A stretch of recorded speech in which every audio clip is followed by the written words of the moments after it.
And so I think about all the people I've known over the years. I'm not even going to insinuate myself, but I think about all the people I've known over the years, even people I don't like, even people I don't agree with, even people that hate my guts.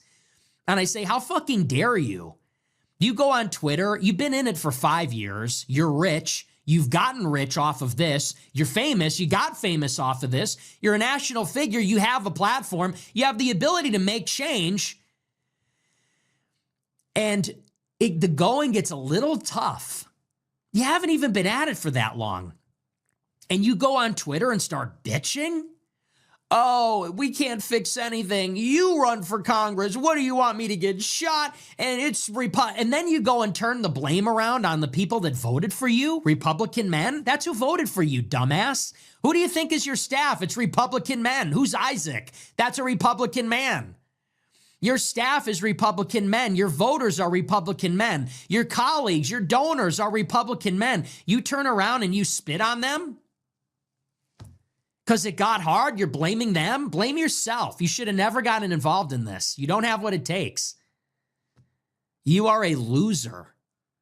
Disgusting. And on a personal level, I'm disgusted. We could have our political disagreements. People disagree about strategy, about ideology, and it happens.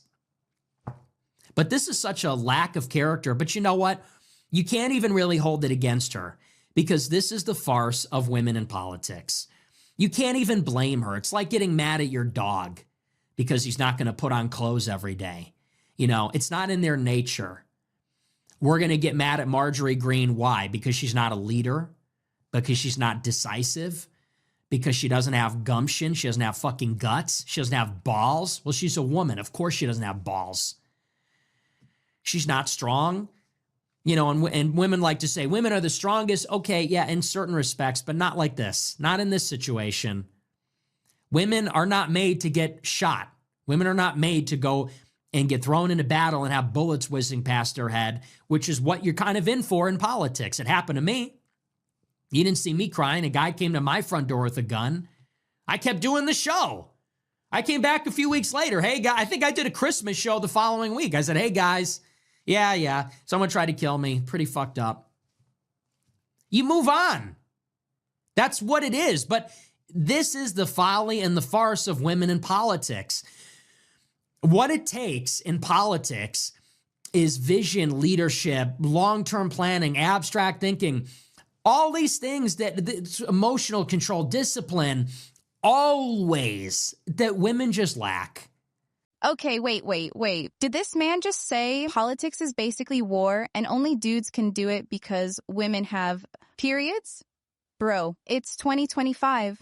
You can't still be out here running 1950s propaganda like it's deep philosophy. Why do these guys always explain war like they personally stormed Normandy? You host a podcast in your parents' basement? Relax. This is literally the definition of fragile masculinity.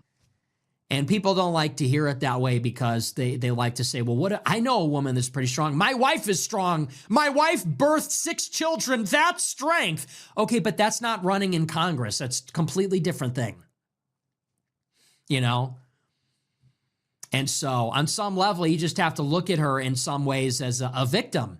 And we as the men have to ask ourselves, are we going to keep subjecting ourselves to this? Are we going to keep empowering these overgrown fucking children to be in politics? She's going to be in Congress and we're going to tell ourselves that, you know, this is really progressive and, you know, this is a feminist idea that we're going to have a woman in Congress. It's going to be telling everybody what to do and have an all-male staff, and she's going to run for president. Don't make me laugh. Women should never be the fucking president. The governor. Give me a break. But, you know, this is where we are. This is where we are with our girl dads and wife guys in Congress. This is where you got Tucker Carlson motherfucking me on the show. Why are you attacking Marjorie? Happy wife, happy life. Listen, girl dad. Listen, girl dad, wife guy, boomer, whatever your name is. This is why we don't have women in politics, because when the going gets tough, it's not a movie. It ain't a movie. This is not the Avengers. This is not a Disney movie about a badass chick that learned karate and is kicking dudes in the head. This is not, you know, This is not a Hollywood movie where the female mayor slams her fist on the desk and fights corruption and leads the nation away from cynicism and racism and hatred. This is not the Batman, okay? This is real life. That does not exist. That is a character in a movie that you have seen. It is not real. That does not happen. Take a look around the world. Where do you see that? Putin, Zelensky, Macron, Trump. It's guys. It's dudes. So it's our fault that we enable this and we empower this. She should not be in Congress. And I'm not saying this because I hate women. I don't hate women. I'm not saying this because I believe women can't do anything. But this is not the domain of women. Politics is like war. It is an extension of war. Who do you think the politicians used to be? Generals, warlords, fighters. And what defines the sovereign? It's the ability to take life. It's the ability to command your subjects to kill and be killed for the sake of the realm. That's what it means to be a sovereign. That's what it means to be the president. The president is the commander-in-chief of the armed forces. And so if you're going to tell people to kill and be killed on your behalf as a leader of the country, you have to actually need to be a soldier or like eligible to be a soldier at one point in your life. And we all know why women can't be soldiers. They're not physically strong. They have their period. It makes them not able to go and extended missions and fight battles. And people might say, well, you're skinny, you're a weakling. Okay, but if necessary, any man would do what it takes to survive. That's what a man has to do. And that's what you do in politics. That's what you do as a leader of a country. That's what you do as a lawmaker. So basically, he looked at a list of male world leaders and went, see, this is proof women suck.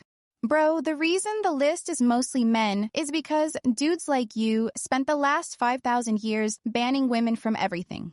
That's not biology, that's oppression, and you brag about it like it's a scoreboard. Women were literally kept out of politics and still outperform half the men in office when given the chance. And so the idea that we would entertain that, it's our fault. She goes and says Republican men. And by the way, you know what's so funny? Here's the delicious irony in all of it. It was Republican men that voted for her. Republican men that gave her money to run. Her dad is a Republican man that gave her her trust fund. Republican men that solve all the problems in her office, her legislative director, comms director. These are Republican men. And what's funny is all these Republican men said, we're going to support this woman. I don't care if a woman is going to be my boss. I'm going to vote for a woman. I'm going to work for a woman. I'm going to give money for a woman to run for office. And they all saw nothing wrong with that. They all thought that was a great idea. They all said, I don't care. This is fine. This is really a feminist idea. It's kind of anachronistic. Like, this should not exist if you're actually patriarchal. And what does she do?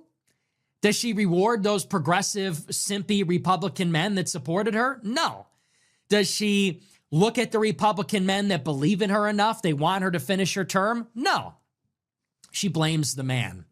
She blames the men that put her in a position of responsibility. You put a woman in charge as a man, she fails, crashes out, cries, turns around and blames the man that put her in the position of responsibility.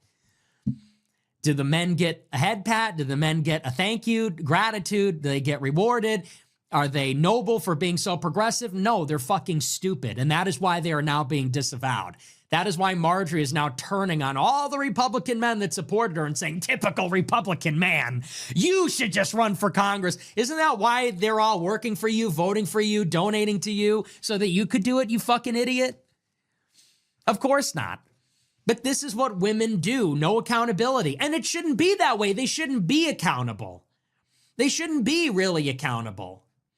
They should be accountable for one thing, and that is what they do with their bodies, and that's it. Because the rest, it doesn't matter.